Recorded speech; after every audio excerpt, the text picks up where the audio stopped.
بسم اللہ الرحمن الرحیم۔ السلام علیکم ورحمۃ اللہ وبرکاتہ۔ دوستو ایک یہ بھی سوال ہے چھوٹا سا کہ نمازی حضرات پوچھتے ہیں کہ جی امام صاحب بغیر امامہ کے نماز پڑھاتے ہیں، جماعت کرواتے ہیں، اور پیچھے جو مقتدی کھڑے ہوتے ہیں ان میں سے بعض کے سر پر امامہ بھی ہوتا ہے، ٹوپی پہنے ہوتے ہیں، لیکن امام صاحب کے سر پر امامہ نہیں ہوتا۔ تو امام صاحب کے سر پر امامہ نہیں ہے، مقتدی کے سر پر ہے، تو کیا مقتدی کی نماز ہو جائے گی؟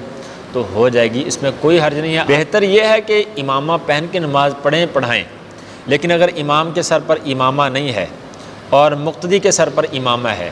تو اس میں نماز میں کوئی کراہت نہیں ہے، نماز اس کی ہو جائے گی۔ اور اس میں جو حکم ہے نا کہ نمازی جو امام ہے وہ ہر چیز میں اعلیٰ ہو، یعنی نسب میں اعلیٰ ہو، حسن میں اعلیٰ ہو، قرات میں اعلیٰ ہو، علم میں اعلیٰ ہو، اس طرح کا معاملہ، تو وہ اس وقت ہے جب آپ کا موجودہ امام رکھا ہوا امام نہ ہو۔ یا بات ذہن میں بٹھا لیں کہ اگر آپ نے جو امام صاحب رکھ رکھے ہیں تنخواہ پہ، اجارے پہ، ان کو آپ نے مستقل رکھا ہوا ہے، اگر وہ امام صاحب ہیں تو پیچھے چاہے کوئی بھی مفتی آئے، قاری آئے، وہ علامہ آئے، وہ پیر صاحب آئے، وہ اس کے پیچھے ہی نماز پڑھے گا۔ لیکن اگر وہ امام صاحب نہیں ہیں جو آپ نے رکھ رکھے ہیں تو اس کے علاوہ جو بھی نماز پڑھائے گا ان میں پھر یہ دیکھا جائے گا کہ کون سب سے زیادہ بزرگ ہے، داڑھی کس کے پوری ہے، علم کس کا زیادہ ہے،